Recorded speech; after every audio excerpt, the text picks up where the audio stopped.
Level 1. Wrong place, wrong time. Making the Champions League already puts you in rare company. Most professional footballers never get close, but some players, through circumstance, timing, or the teams around them, never get the chance to leave their mark on the tournament the way their talent deserved. Bruno Fernandes was the top assist provider in the 2021-22 Champions League. 6 assists. Individually brilliant in a competition he's barely been allowed to play in at Sporting. He played one group stage campaign and didn't get out of it. At Manchester United, he's had 3 Champions League campaigns in 6 years, and none of them lasted long. A group stage exit, a round of 16 exit, another group stage exit. The rest has been Europa League runs and seasons where United didn't qualify at all. In 2025-26, the club isn't in European competition for the first time in over a decade. The stats say elite midfielder. The tournament says insufficient evidence. But Fernandes isn't the first player of the Champions League ignored. Francesco Totti played 786 games for Roma across 25 seasons. 57 of those were in the Champions League, 7% of his career. A World Cup winner, a European Golden Shoe winner, named in the FIFA 100, and the Champions League barely knew he was there. Roma spent huge stretches of Totti's career outside the tournament entirely. They didn't qualify from 2003 to 2006, didn't qualify from 2009 to 2014. When they were in it, they never got past the quarter-finals, losing to Manchester United in consecutive seasons, getting hammered 8-3 on aggregate in 2007.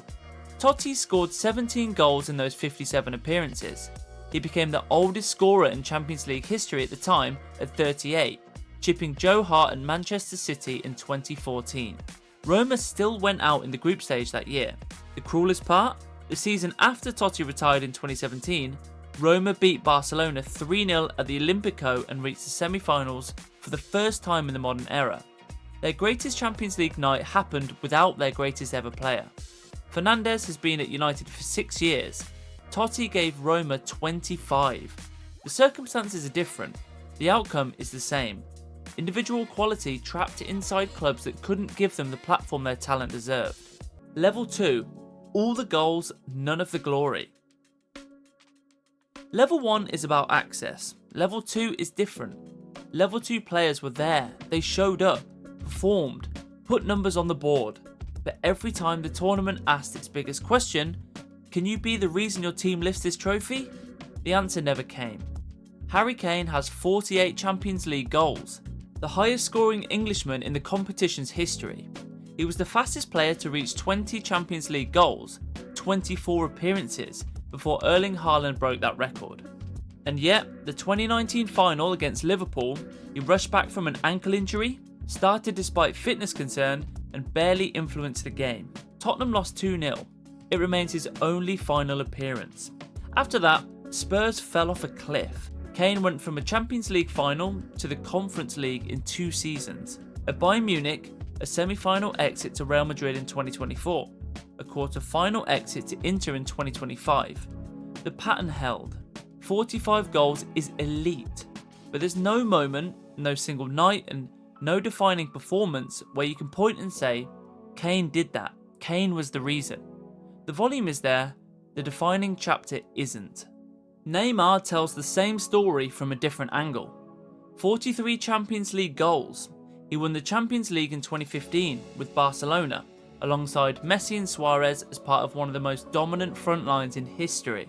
Then he left for Paris Saint-Germain for a world record €222 million. The stated mission? Win the Champions League as the main man. 6 seasons at PSG, 1 final. The 2020 decider against Bayern Munich, played behind closed doors. PSG lost 1-0. Beyond that, round of 16 exits. Injuries at the worst moments. Missing the collapse against Manchester United in 2019. Being booed by his own fans after elimination by Real Madrid in 2022. Then he left for Saudi Arabia, where the Champions League doesn't reach. And in 2025, 2 seasons after Neymar departed, PSG won the Champions League for the first time in their history. The most expensive transfer in football history was designed to deliver 1 trophy. The tournament kept asking, and he kept falling short. And his old club celebrated without him. The tournament kept giving both of them chances, and they kept providing answers, just never the final one. Level 3, Heartbreak on repeat. Level 2 players fell short. Level 3 players were elite performers. The tournament just wouldn't let them have it. Zlatan Ibrahimovic scored 48 goals across 124 Champions League appearances over 16 seasons. He scored for 6 different clubs in the competition, the only player in history to do that. 442 ranked him the 3rd greatest player never to win it. UEFA included him in their 2015 list of the best players never to lift the trophy. 48 goals, 16 seasons, 0 titles. He reached one semi-final, Barcelona in 2010. Guardiola subbed him off as they lost to his old club Inter. 34 career trophies, including league titles in 4 different countries, but missing the biggest of them all. Gianluigi Buffon played in 3 Champions League finals, lost all 3. In 2003, he saved penalties from Seedorf and Kaladze. AC Milan still won the shootout. He stayed with Juventus through relegation to Serie B, came back, reached the final again in 2015, then 2017, lost both. Left for PSG at 40 years old, partly chasing the trophy he'd never won. He never got it. World Cup winner, 6-time Serie A champion, the greatest goalkeeper never to lift the Champions League. Antoine Griezmann reached 2 finals with Atletico Madrid. In 2014, they were seconds from winning it before Sergio Ramos headed an equaliser in the 93rd minute. In 2016, Griezmann missed a penalty against Real Madrid in the final. The ball struck the crossbar. That miss defined his Champions League legacy more than anything else he ever did in the competition. He moved to Barcelona, never got past the quarter-finals, went back to Atletico, World Cup winner. The Champions League's answer was always no. These 3 didn't lack quality. The tournament weighed them, measured them, and decided, not you, not ever. Level 4, great players, greater moments. Some players play in the Champions League. These players were made by it, not through sustained campaigns or accumulated statistics, through singular nights that rewrote how the world saw them. Roy Keane, April 1999. Juventus in Turin. United are 2-0 down on the night inside 11 minutes.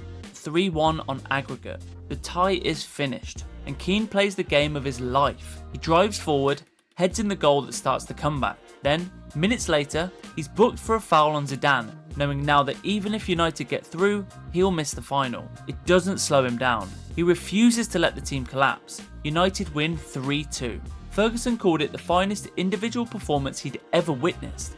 Keane never played in that final. His Champions League legacy was built in 90 minutes in the Stadio delle Alpi, and nothing that came before or after changed it. Gareth Bale, 2 nights. The first, Tottenham against Inter Milan, 2010. Spurs are 4-0 down at half-time at the San Siro. Bale scores a hat-trick in the second half. He didn't save the result. Inter won 4-3, but the performance announced him as a player operating on a different frequency. The second, the 2018 Champions League final. Bale comes off the bench and scores a bicycle kick that stops the stadium. 2 goals. Real Madrid beat Liverpool 3-1. He won 5 Champions League titles at Madrid, but that bicycle kick is the image. Zinedine Zidane won the Champions League once as a player. Once. But that single title produced one of the most replayed moments in the competition's history. The 2002 final against Bayer Leverkusen. A Roberto Carlos cross floats towards the edge of the box. Zidane adjusts his body and hits a left-footed volley that dips into the top corner. 1 touch, 1 title. As a manager, Zidane won it 3 more times. 3 consecutive titles from 2016 to 2018, something nobody had done before or has done since.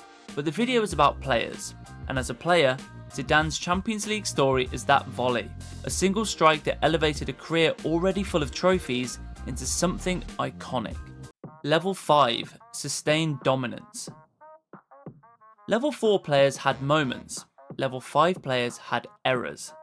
Robert Lewandowski has over 100 Champions League goals, 3rd all-time behind only Ronaldo and Messi. He's won the tournament once with Bayern Munich in 2020, the greatest individual Champions League season a striker has produced in the modern era, and it happened in empty stadiums. Before and after that title, the knockout stages kept betraying him. Bayern collapsed against Liverpool in 2019, Lewandowski was injured for both legs of the quarter-final against PSG in 2021. Bayern went out without him. Villarreal knocked Bayern out in 2022, and he moved to Barcelona chasing another shot. The tournament keeps letting him score and keeps denying him the trophy. Over 100 goals, 1 title. The maths doesn't balance. Ryan Giggs played Champions League football for 20 consecutive years with one club. 145 appearances, an all-time record when he retired. He scored in 16 different Champions League campaigns.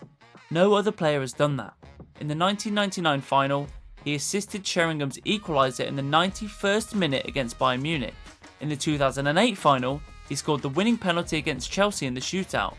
The same night he broke Bobby Charlton's all-time appearances record for United. In 2013, aged 39, he played the full 90 against Real Madrid in his 1000th competitive match.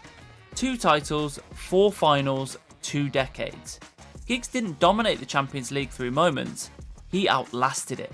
Level 6, the tournament was your stage. At this level, the Champions League isn't something the players compete in, it's how we define them. Their careers and the tournament became intertwined, and it's almost impossible to talk about either without mentioning the other. Andres Iniesta won the Champions League 4 times with Barcelona, but one moment sits above the rest. The 2009 semi-final, second leg at Stamford Bridge. Barcelona need a goal to go through. Injury time. Iniesta receives the ball on the edge of the box and drives it past Peter Cech. The reaction, shirt ripped off, sliding across the turf, became one of the most reproduced images in the tournament's history. He also delivered the assist for Rakitic's opener in the 2015 final against Juventus. 4 titles, consistent delivery across multiple campaigns, the player who made impossible feel inevitable. Lionel Messi won it 4 times, 129 goals, 40 assists, the 2011 final against Manchester United, a goal and a performance widely considered the greatest individual display in a Champions League final. Between 2006 and 2015, Messi and Barcelona were the standard by which every other team measured itself. And then the tournament turned on him. Atletico knocked out Barcelona in 2016, Juventus in 2017, and Roma came back from 4-1 down in 2018. Liverpool did the same from 3-0 down in 2019. Bayern inflicted the 8-2 in 2020. PSG eliminated them in 2021. At PSG, Real Madrid knocked him out. Messi hasn't won it since 2015, a decade of increasingly painful exits that reshaped his relationship with the competition from dominance to something closer to grief. It's also almost impossible to talk about level 6 without acknowledging one thing: Real Madrid, the greatest dynasty in the tournament's history. Sergio Ramos' legacy in the competition rests on a single header that changed everything. The 93rd minute of the 2014 final. Atletico Madrid are a minute from their first Champions League title. Ramos rises at the far post and heads in Modric's corner. Without that goal, Real Madrid lose. There is no extra time, no Bale goal, and no three-peat in the years that follow. The modern Real Madrid dynasty doesn't happen. 1 header, 4 titles, and a career defined by refusing to let the biggest moments pass without intervening. Karim Benzema won the Champions League 5 times, 90 goals, 29 assists. For most of his Madrid career, he operated in Cristiano Ronaldo's shadow, the facilitator, the provider, the striker who sacrificed his own numbers so the team functioned. Then Ronaldo left, and Benzema became the main character. The 2021-22 knockout rounds were his coronation. Hat-tricks against PSG and Chelsea, the winner against Manchester City in the semi-final. He went from supporting act to Ballon d'Or winner in a single Champions League campaign. Toni Kroos, Casemiro and Dani Carvajal deserve mentions here. Kroos won the Champions League 6 times, including one with Bayern Munich in 2013, and his final professional match was the 2024 final. He won and walked away. Casemiro won it 5 times as the defensive anchor of the Kroos-Casemiro-Modric midfield that ran European football for half a decade. Carvajal also has 6 titles and scored the opening goal in that same 2024 final. The quiet constants behind the loudest dynasty. Level 7, the faces of the tournament. Luka Modric sits at this level. 6 Champions League titles, the midfield brain behind the greatest run of European dominance since the 1950s. He won the 2018 Ballon d'Or largely on the strength of his Champions League and World Cup performances, the first player outside of Messi and Ronaldo to win it in over a decade. 3 consecutive titles between 2016 and 2018. Still playing knockout football deep into his late 30s. Not because he was surviving, because he was still dictating. The metronome that made Real Madrid's chaos feel controlled. Paolo Maldini. 8 Champions League final appearances across 3 decades, from 1989 to 2007. 5 titles with AC Milan. He played his first European Cup final at 20 and his last Champions League final at 38. No defender has ever shaped this tournament across a longer timeline. In 2005, Maldini scored the fastest goal in Champions League final history, 51 seconds, and Milan led Liverpool 3-0 at half-time in Istanbul. They lost on penalties. 2 years later, at 38, Maldini captained Milan to a 2-1 victory over the same opponent in the 2007 final, becoming the oldest captain to ever lift the trophy. The tournament was the thread running through his entire career. Cristiano Ronaldo. 140 goals, 11 more than second place Messi. 42 assists, all-time leader in both categories. 183 appearances, 5 titles with 2 different clubs. He scored in 3 separate finals, 7 consecutive Champions League semi-finals at Real Madrid. The overhead kick against Juventus in the 2018 quarter-final got a standing ovation from the opposition fans, in their own stadium. The statistical record of the Champions League is, in many ways, a document about Cristiano Ronaldo. Most goals, most assists, most finals scored in. His name appears at the top of nearly every significant all-time list the competition maintains. When people discuss the history of the Champions League, they are, whether they realise it or not, discussing his career. He became the Champions League's permanent reference point. But there's another player at this level, and he doesn't share Ronaldo's statistic.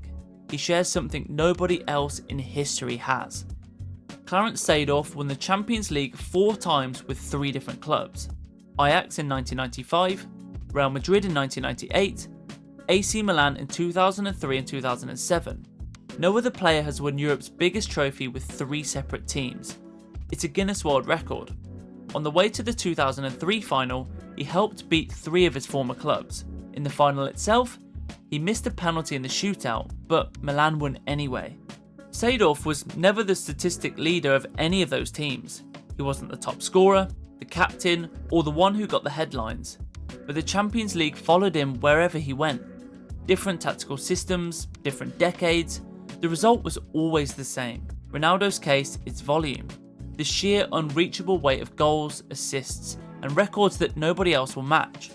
Seedorf's case is structural, a relationship with the tournament so unique that it exists outside of normal measurement. 4 titles, 3 clubs, and 3 different football cultures. Nobody before him did it, and nobody since has come close. The Champions League isn't just a competition they played in, it's a competition that can't be fully explained without them. If you think someone deserved a higher spot, tell me who and why. Subscribe if you want to see this series continue.